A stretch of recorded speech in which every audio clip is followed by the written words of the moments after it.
says, cry out. But I ask, what shall I cry? All flesh is like grass.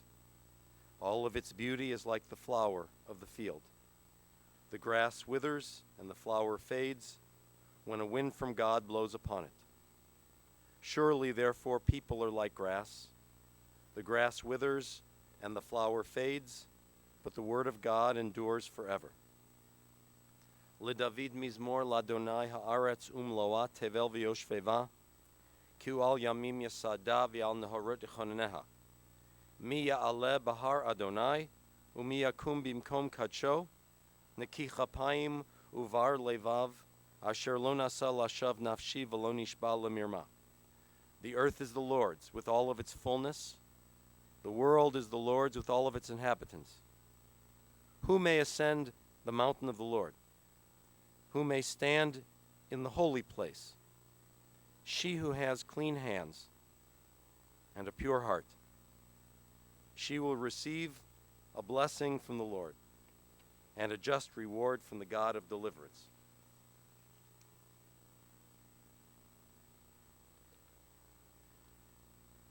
You told me, Mark, that one of the things that your mother was good at was math and arithmetic, that she used to help you, used to work with you on that when you were younger. I think that Esther was good at a more sobering type of arithmetic, and the math is simple, and it stayed with her for her entire life. Her math was very simple. There were, as I understand, 100 members of your family before the war, and after the war only 9 remained. That was the math. Esther had her parents before the war, and after the war they were gone. That's also the math. Esther had friends and a community after the war, but only because she had replaced the community that she grew up with, because that community of her childhood was also gone. That's also the math, and it all has to do with subtraction. Esther had family and friends and childhood subtracted from her, and she did that math, and she always remembered that math, and she didn't change that math. So instead, she built her life not by subtraction, but by addition. Her life was about addition. She dedicated herself to addition. She worked on addition by raising a Jewish family, by raising the 2 of you, Erwin and Mark, by loving you fiercely, by relishing your successes, by being proud of you, by giving you the childhood and giving you the stability that she didn't have. She saw the birth of grandchildren, and even her first great-grandchild, who I know was named on Sunday and who Esther interacted with on FaceTime, even from the hospital. Esther loved addition because she painfully understood subtraction. She believed in addition when it came to teaching about the Holocaust, because she added to those who now know about that tragedy. She spoke in schools throughout the area. She explained her life as a survivor by being dedicated to Kol Israel, by belonging to the child survivors of the Holocaust of Northeast Ohio. She wanted to teach that more people would be added to the list of knowledgeable people of the events that had changed her life. Everything that would enrich Jewish life, she maintained throughout her life. That was her form of addition. She remained a good and proud member of Park Synagogue throughout her life. I could always count on her for her enthusiasm and for her energy and for the twinkle in her eye when she would greet me, whether during the Torah processional or afterwards. She was always happy to be there, and always happy to see us there at the synagogue. And she was always very kind to me. I always thought she was my publicist. She was very, very kind to me. I had seen her more regularly recently when she had returned to Cleveland, but she was always loyal and genuinely happy to be in shul. She knew the evil people had tried to subtract all that was good in her life. She knew the evil people had tried to subtract all that was Jewish in her life. And she knew the evil people that wanted to subtract all that was her life. And she was now going to add it back for as long as she lived. And through it all, through the dramatic and life-threatening moments she endured, she remained first and foremost a Jewish mother. She was the one who noticed when I had a cold, I want you to know, in synagogue. She noticed. If I told a story from the Bima, which happened to mention that I was hungry or tired, it was just probably a setup for what I really wanted to say. She was the one that would hit me afterwards with, you should take better care of yourself. I don't know how tall she was. I don't know how much she weighed. But she had such a large heart for people. She had such a big heart. She felt deeply about relationships, about her feelings about things, and about the other person. She felt such compassion for all people. Now, I don't have to tell you how much she missed your father. When Herman died, when he died, she missed him a great deal. When they met each other after the war, she had other suitors. But your dad found her. He liked her. He didn't let her get away. He was more of a big city guy, and she was not that way. But he knew that she was something special. This was someone who would stand behind him and work with him in creating a Jewish home. They traveled together, Israel. They went back to Poland. She was very happy to do that, but she was also very happy with the very simple things in her life. She cooked and she baked and she kept the holidays and the traditions of our people. When he passed away, she would express her sadness. She didn't hide how she felt. She shared it. She would tell me she would replay the funeral service and be comforted by that. But I do think that the one thing that would lift her spirits, and it always did, more than everything else, was talking about the two of you and your families. Talking about the two of you gave her such pleasure. She felt about you. She was proud of you. You were her life, and so were your families. Erwin did this, and Mark did that, and they're such good boys, and the grandchildren did that, and she loved it because she was talking about addition. In a world filled with subtraction, she loved addition. Francis, when Esther gave you her bread in the concentration camps because you wouldn't eat the soup, that was addition. She didn't want to lose you.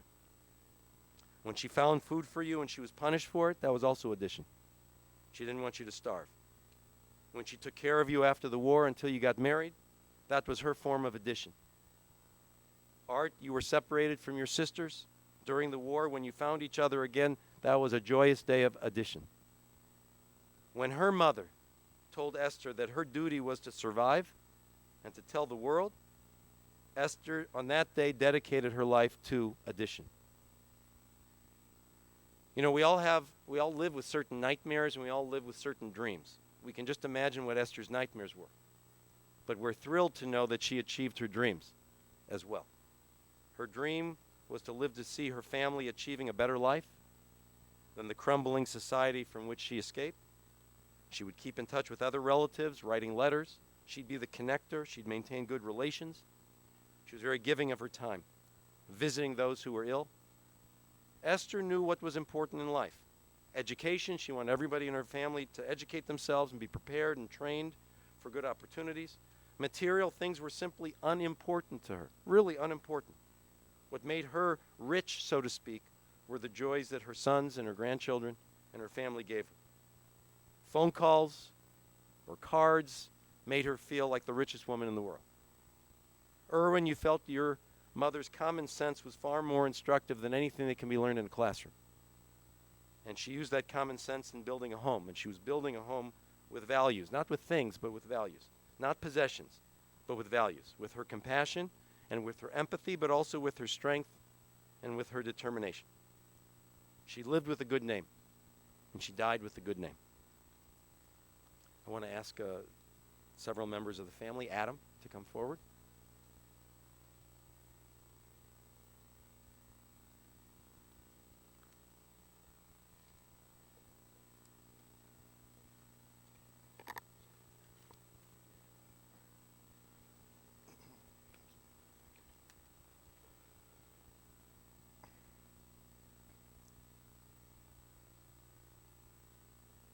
I'm Adam Frank. I'm Esther's grandson.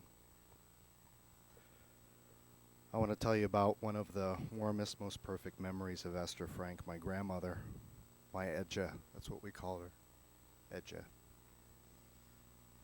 Growing up every Friday afternoon, I would wait for my parents to come home from work, and we would all pile in the car, my sister and my mother and my father and me.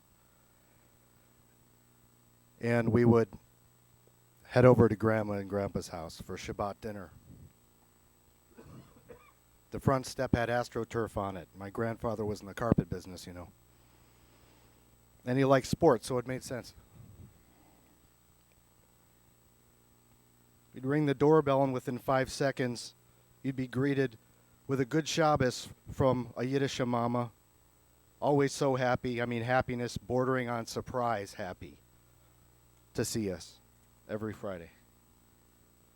And we would come into the home, and the smell of some brown food comfort dish would hit our noses, the sound of bubbling soup, and the sight of Shabbat dinner table with a silver candelabra, candles ready to go.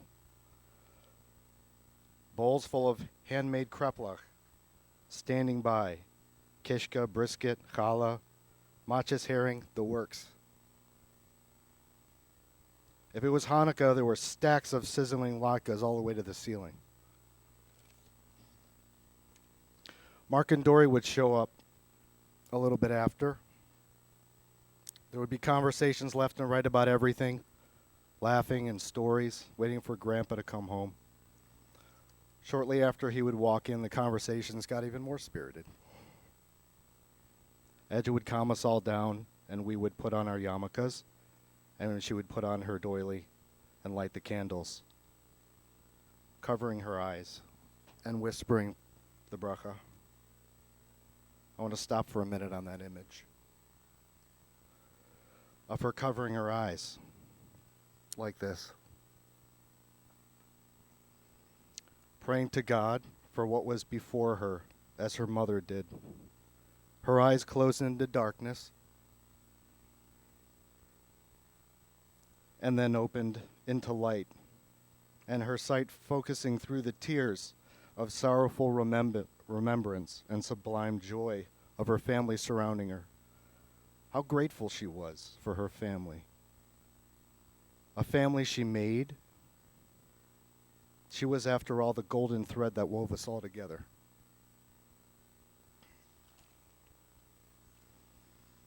There's nothing more important than family, she would tell me, in good times and in bad.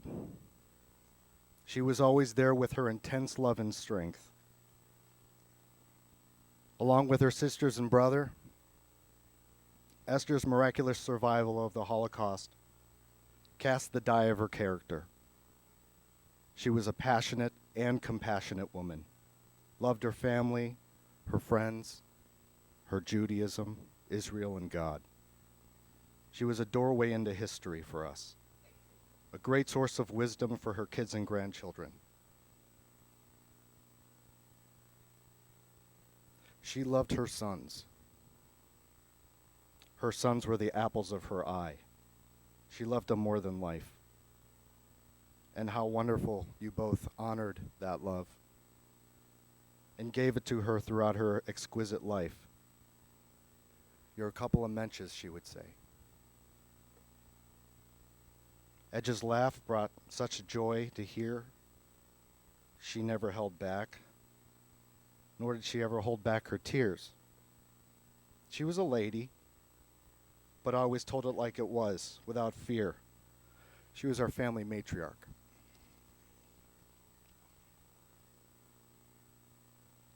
Edja baked and delivered more cakes to people than Entenmann's. Most of you here are recipients of cakes. And most of you know this. And some of you lost money to her in poker. You know, she was a card shark. She was a real kick to be around, wasn't she? She loved entertaining family and friends, loved to travel. Her adventures circled the globe. My grandfather and her had a fantastic life together. And their commitment to building their lives after what had happened to them is what I cherish most. For me, Edge's passing is bitter. In that the moment I heard the news, I said to a friend, "No one will ever love me like that woman loved me. This is the end of an era." But it gives me great comfort and satisfaction to imagine Edja reunited with her mother, her father, aunts and uncles and cousins, and my Grandpa Herman, who she missed so much. All Edja wanted for us and for the people in her life was happiness. and for us to create our own happiness. We honor Edja today for all of the happiness she shared with us, all of the wisdom, pride, and love that we keep and cherish in our hearts. Thank you, Edja, our Yiddish mama. We love you, leolam, eternally.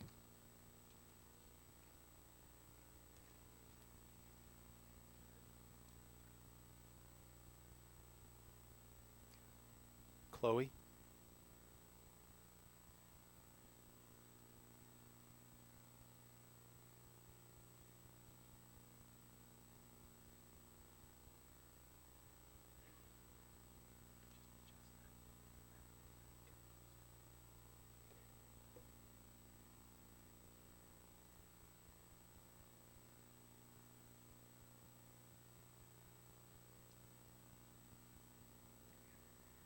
I'm Khloe Frank. I'm my grandmother's granddaughter. As Adam just very beautifully said, she was a dynamic woman who taught us many, many lessons. It was very hard for me to pick just one to focus on, and I'm so glad that you covered such an array. So I'll start with a story first. More than 10 years ago, I was with my grandma and grandpa in Florida. Our days were full with walks, shuffleboard, meeting my grandma's friends, many of who are here, spending time with our family, jumping from condo to condo for dinners. One day, my grandparents took me to the flea market. I took my sweatshirt off and suddenly realized my Tiffany's necklace my parents had given me for my bat mitzvah was gone. I was hysterical. My grandma pulled me from booth to booth, asking each vendor if they had seen it. My grandfather watched just from a distance. His first response was that he would just buy me a new one. I cried and cried in the car as I lifted the seats, ran my fingers along the seams to feel a thin silver chain, but nothing. We searched the condo high and low, still nothing. I was devastated. My grandma consoled me to go to sleep and said we'd look in the locker room the next day to see if it fell off. We checked, still nothing. At that moment, I'd accepted that it was gone, but my grandmother continued to ask staff if they had seen it, and I became embarrassed and ashamed and felt horribly guilty.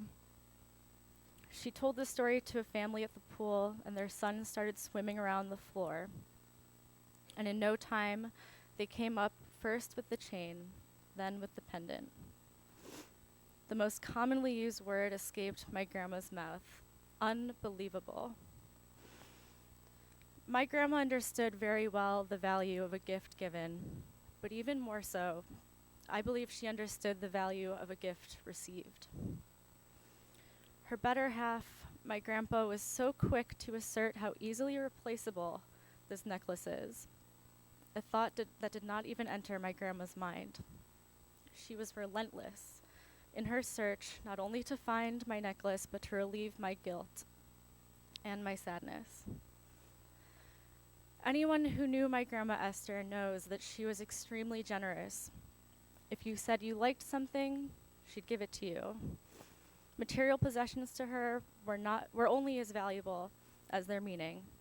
And if they were given to her by someone she loved, they meant the most. She wore the scarf my mother picked out for her every time she came over, proudly saying, "She bought it because it matches my eyes." Many times over the phone, she told me she loved the digital camera frame my father bought for her because she could sit in her living room and watch so many photos of our family. But gifts to her transcended the material in forms of letters, phone calls, and visits. For her, every check-in was a gift. Hearing about what her sons and grandchildren were doing was the gift she enjoyed the most. And now that she is gone, I truly wish I had called her more, written her more, given her more of those gifts.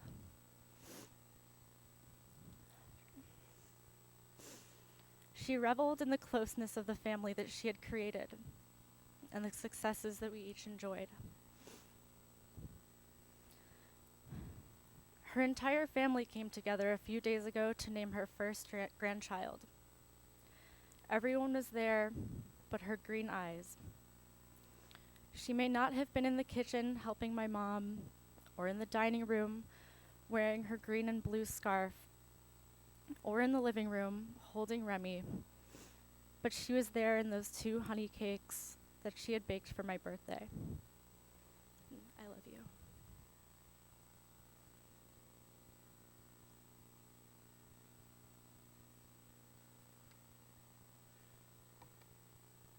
I just want to finish with a statement that Esther wrote.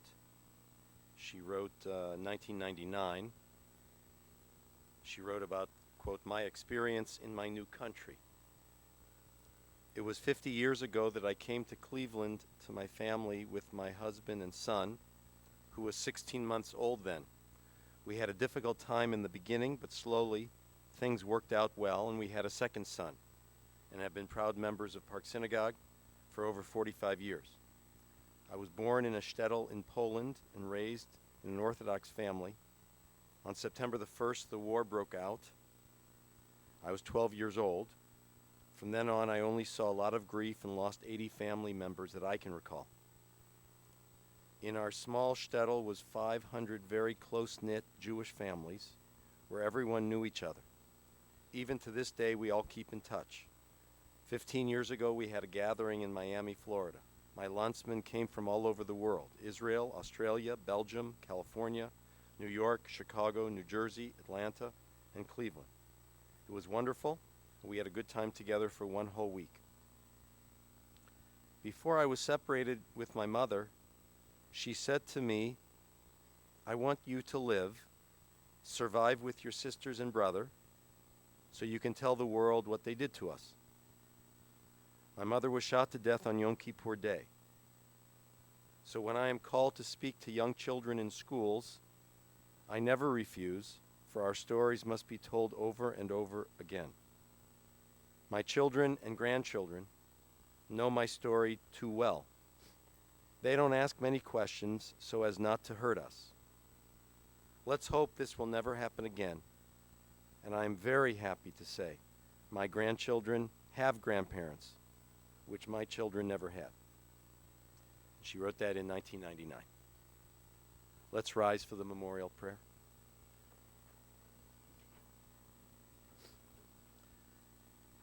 El Mole Rachamim Shochen Bamromim Hamitzei Menucha Nechona Tachat Kanfei Hashchina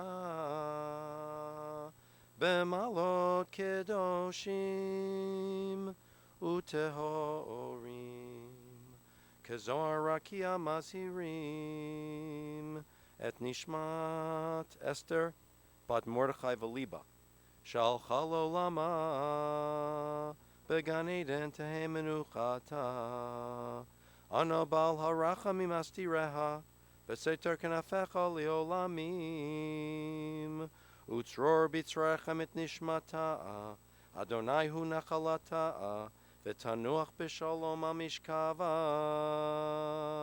V'nomar Amen. May we remember all of the worthy deeds that she performed while in the land of the living. God is now her portion. May she rest in peace. And we all say Amen. Let's be seated.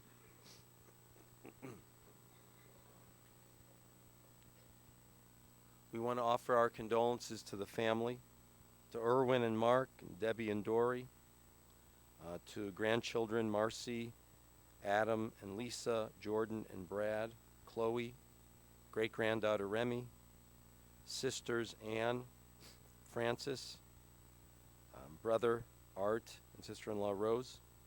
The family will be receiving friends for the Shiva visitation at the Frank residence, the home of the Franks on Lansdowne Drive in Solon, 5057 Lansdowne Drive in Solon, following services today until 8 p.m. tonight, continuing tomorrow and Thursday, and tomorrow and Thursday from 2 to 4 p.m. and 7 to 9 p.m., and Friday from 1 to 4 p.m. So it's today until 8, tomorrow and Thursday 2 to 4 and 7 to 9, and Friday from 1 to 4. We're now going to arrange the processional to move to the burial portion of the service. Please remain in your seats for another moment. The pallbearers, however, should now come forward.